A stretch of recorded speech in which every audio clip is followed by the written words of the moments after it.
Yeah. So, it's official. Well, actually it's official like 3 months ago, but I am on keto. So that means a lot of my videos are gonna be very keto-centric.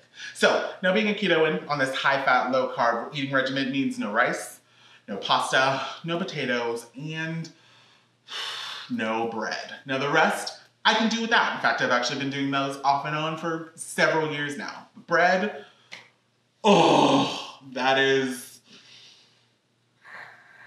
But thanks to the efforts of my lead keto researcher, aka my mom, that is a thing of the past. So stay tuned for the keto bread recipe that has changed the game.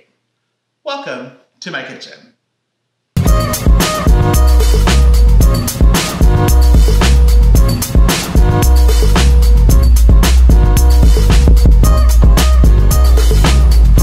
Now, by no means did I come up with this recipe. This is actually credited to Dietrich's Kitchen and then later modified by the Keto King. So I'll leave a link to their channels in the description box below. Now, this does require a stand mixer. Let that be known. Okay. And also, this does require one non-keto ingredient, and that is honey. But whoa.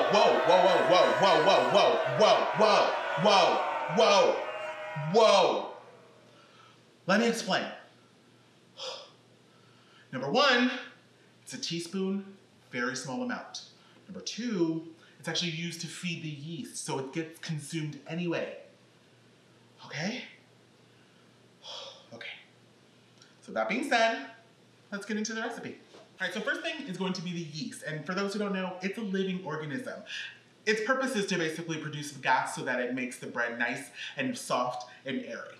I might be a little bit wrong on that, but you can check Google to double check me.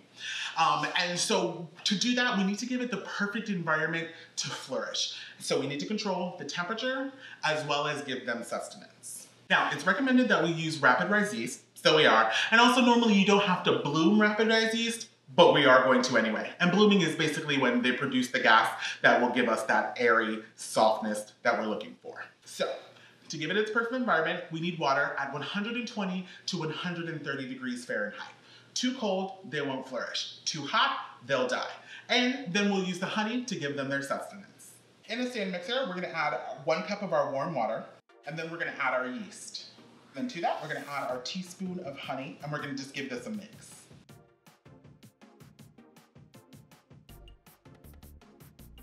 Beautiful. And we're gonna allow this to sit for about 5 to 10 minutes. Now, if your yeast isn't getting foamy at the end of that 10 minutes, then it's probably dead and you'll need to start over with some new yeast. And then while the yeast is doing its thing, we're gonna get together the dry ingredients. So first we have a Vital Wheat Gluten, which is kind of our flour substitute, and you'll need 1 1/4 cup of this. Then we'll also need a 1/2 cup of oat fiber. You want fiber, not flour. And then you're gonna add a 2/3 cup of ground flaxseed. Now I'm using the golden variety because I feel like it gives it kind of like that golden bread look, but you can also use the darker variety. It'll just be a few shades darker, not a big deal.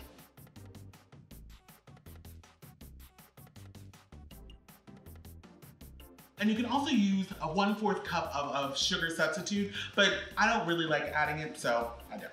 All right, so our yeast is bloom, and so now it's time to add the rest of the ingredients. So to our yeast, we're gonna add 1 teaspoon of salt. Now I like to use 2 teaspoons of salt because it gives it a little bit of extra seasoning, and plus since I'm using the pink Himalayan sea salt, that really gives it a good punch. But you really only need 1 teaspoon of salt. And then we're gonna add 2 tablespoons of melted butter and 2 eggs that have been lightly beaten.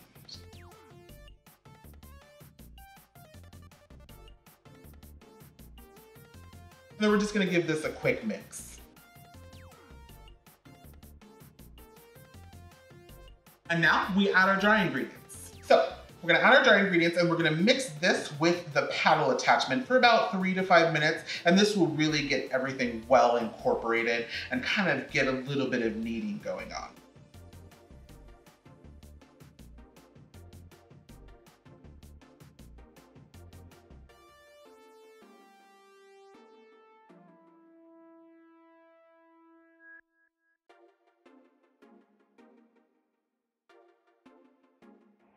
But after that time, then we're gonna switch to the dough hook attachment, and we're gonna knead this for another 3 to 5 minutes.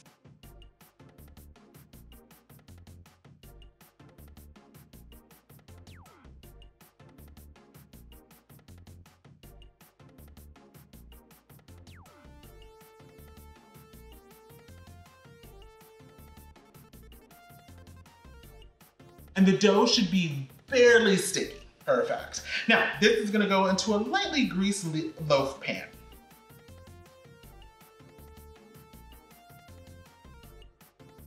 Now we're gonna proof the bread. And now this is just a period of time that's gonna allow the yeast to get seriously gassy, and that's gonna allow the bread to rise. So again, we need that perfect environment, which needs to be warm and moist. And to do that, we have 2 methods. Method number 1 is gonna be in the microwave, which I found is very, very innovative. Now, you're gonna take 1 to 2 cups of water, you're gonna heat in the microwave for about 2 to 3 minutes, and that's gonna allow the water to kind of steam and basically permeate the microwave. Then you're gonna put in your bread along with the water, and you're gonna allow that to sit for a total of 2 hours, and you'll wanna change the water out every 15 to 20 minutes. Now, method number 2 is the way that I like to do it, and that's in the oven. So we're gonna set the oven at its lowest temperature, which is about 100 to 110 degrees Fahrenheit. And then we're just gonna add a pot or a cup or some kind of like oven-safe container with some simmering water. And that is gonna give it that warm and moist environment. So put in your bread, and we're gonna again allow that to sit for 2 hours. And you wanna change the water out every, I'd say 20 to 30 minutes. And then after that 2 hours, then we're gonna take it out and bake it. And we're gonna bake it at 375 for 25 minutes. All right, and then once it's finished baking, we're gonna remove and let this cool for like 10 minutes. Then we're gonna remove it from the pan and let it cool on a wire rack until it's completely cooled. And then you slice it. And each slice is only 2.5 net carbs, which is about 5 net carbs for 2 slices. Perfect for a sandwich. Definitely some grilled cheese in my future. And then you can enjoy this bready deliciousness any way you like it.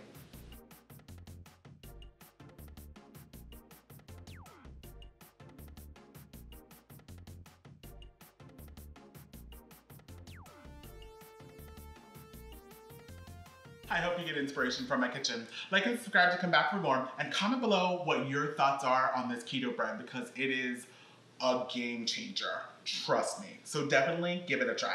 You can connect with me on any of my social media listed below. Thank you bunches for being here, and I'll catch you back here for more deliciousness.